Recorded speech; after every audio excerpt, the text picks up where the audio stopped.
Okay, now we have a sector that's just been top of the mind recall for investors, and that is power. Everyone is just powering ahead to get a chunk of the power space.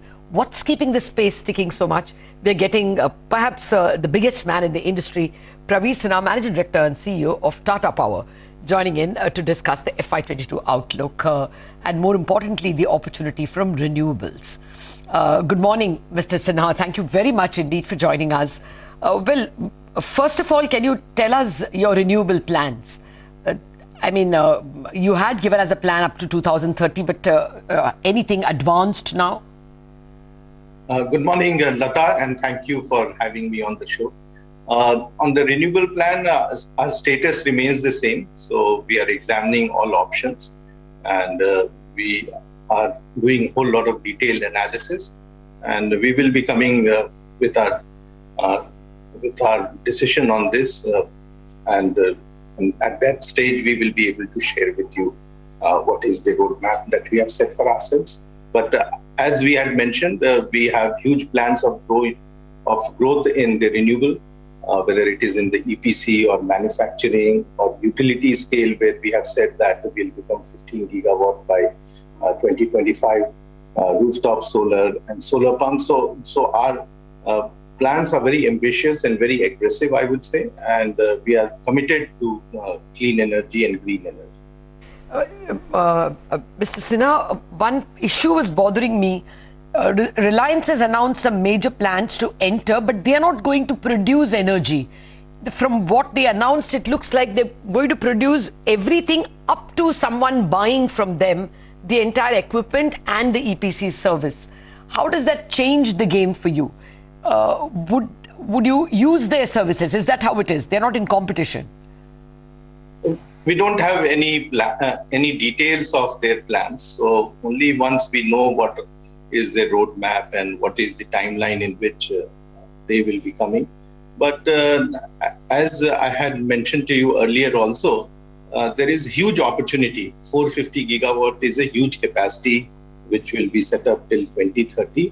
And you need large players, and you need players who can provide good quality service on a sustainable basis. We will see a lot of consolidation in the renewable area, as we have seen in other areas also. And we expect to hear from other players their game plan, and we will accordingly moderate or modify our plans based on the competition. Okay, Mr. Sinha, good morning. 450 gigawatts of renewable energy by 2030, that seems to be like a very ambitious plan. But in this, what is Tata Power's game plan? In the sense, what could the investment look like? If you can just chart it out for us over the next 2 to 3 year period, where will the funds come from, and what is the strategy, the slightly medium term strategy for renewable? So, if we are talking about 15 gigawatt by 2025, and today we are about 4, so that means about 11 gigawatt will get added, and each of them cost about 5,000 crores. So it's an investment of 55,000 crores that will happen in the utility scale. Similarly, there will be investment in some of the rooftop and group captive that we will be doing. So there is large amount of investment that we have planned. Similarly, we have plans to add capacity in our manufacturing capability. We last year expanded our existing operations, and that will also entail. The details are still being worked out, and once we are ready with all the details, we will come out with our next 5-year plan and how we are going to implement it and what is the structure of the implementation. Okay, Mr. Sinha, this is a small niggling point. First, you all said you all will merge the wholly owned subsidiary. Where is the name? Just a minute. You said you will merge Tata Power Solar Systems, and then you withdrew the plan. Any reason for this? At the earlier stage, we were thinking of merging some of our companies into the parent company. And we thought that that would be the way forward, considering that it will lead to consolidation. However, when we got into the details of the renewable spectrum that Tata Power is focusing on, we realized that we have a much larger play than just a utility scale, which many of the other players are into. And we have end-to-end solutions, and we should put all that together as a separate entity rather than trying to make them as standalone businesses. And that's why since this is going to be a big play, and this has to be end-to-end solution and not just utility scale or rooftop, we thought let's wait for the plan to be ready and then take a call on how we consolidate all our renewable businesses into one single business. Okay, actually, I'm glad you referred to rooftop. The problem with rooftop has been that if large enterprises buy those rooftops, then they are forced to still buy power from the grid and sell their power to the grid at a much lower price. Now, Mr. R.K. Singh has been promoted as cabinet minister. Are you expecting anything in terms of a policy change? I think the policies are already there that large consumers, industries or commercial can go for group captive arrangement, or they can go for DESCO arrangement. And the quantum of energy that they require can be worked out depending upon what is the load that they have and the profile of the load that they have. So we have large number of consumers who are now migrating from the conventional Discom supply to partly going for group captive, or in fact in some cases meeting their total requirement through renewable projects. Gives you more business? Yes, it gives us very good business, and it is also win-win for the industry, because their cost of power comes down drastically.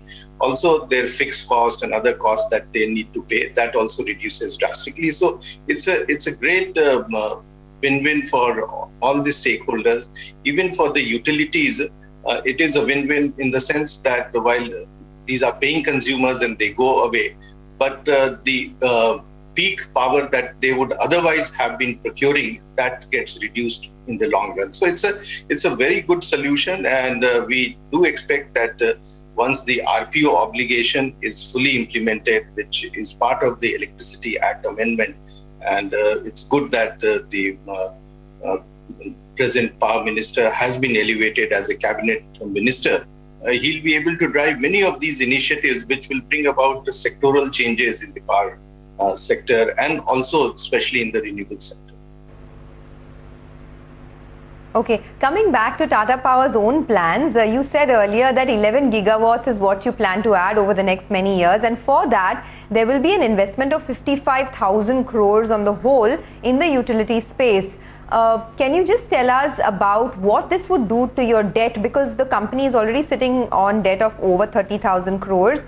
What is the comfortable debt equity ratio that you would, that the company is looking at as this transition takes place? So that is a structure we still are finalizing, that how do we do that. And once we are ready with the details of it in terms of, because part of it will be debt and part of it will be equity. And since the company will be making a large enough profit in the initial years, especially the cash flow is very good in the initial years for renewable projects.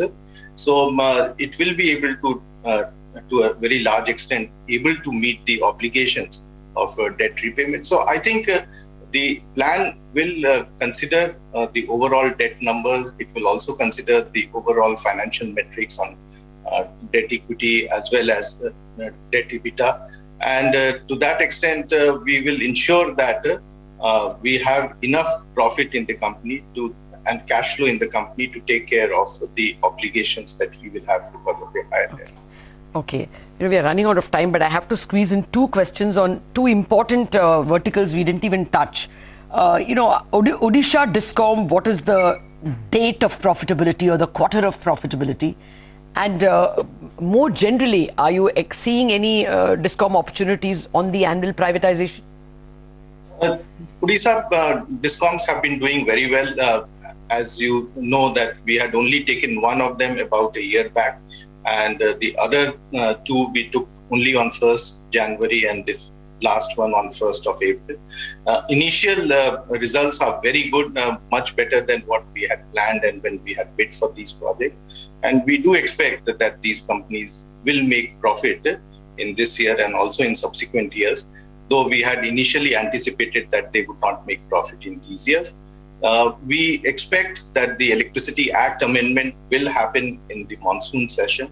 And we are expecting that once that takes place, then the delicensing of distribution will happen.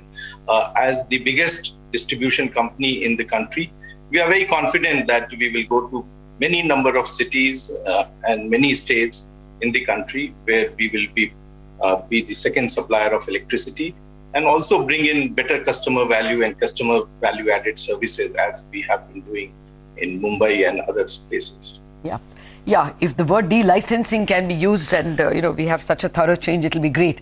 Finally, on EV charging, you all have entered the space, but what is the ROI for the investments that you put in, and what is your USP over there? Would it not be that those who already have petrol stations, oil companies, some of these will be at an advantage? So in EV, there are three types of EV. One is the home charging, where whatever is the investment, we get the returns on that. Similarly, the other is the EVs which are put in bus depots, or you have fleet owners like Uber and Ola, where we again get a full return. The challenge is in the public charging, where the utilization factors are still low. But we feel that in next 1 to 2 years, with more people using electric vehicle, the utilization factor will improve and we will be able to get good returns on this business also. In terms of the service that we provide, we just don't provide the service of putting up the EV charging equipment, but also the electricity connection that is required, because when you have large number of EVs getting charged simultaneously, you require huge quantum of energy, and that is what we bring on the table as a domain knowledge. We also provide huge consumer service in terms of informing them through a simple app on the availability and the charging facilities of EV. So what we are typically doing is tying up with many of these people, many of the banks, many of the oil companies, many of the other retailers who have outlets in various cities, and using that to promote EV charging and green energy that can be used for transportation purpose. Mr. Sinha, we have to leave it at that. Still lots of questions, but maybe on another day we should look at, when the electricity delicensing happens and the act changes, we will foregather to check out how this changes the terrain. But at the moment, power sector absolutely thumbs up, because it's expecting to benefit from lesser use of diesel and more use of power. Thank you very much for joining us. Thank you very much. Okay, we have to take a quick break. The markets are still not decided which way they're going to leap, except the mid-cap space. We're going to take a break and come back with another important personality from the Tata Group. Puneet Chhatwal, the Manager and CEO of Indian Hotels, joins us.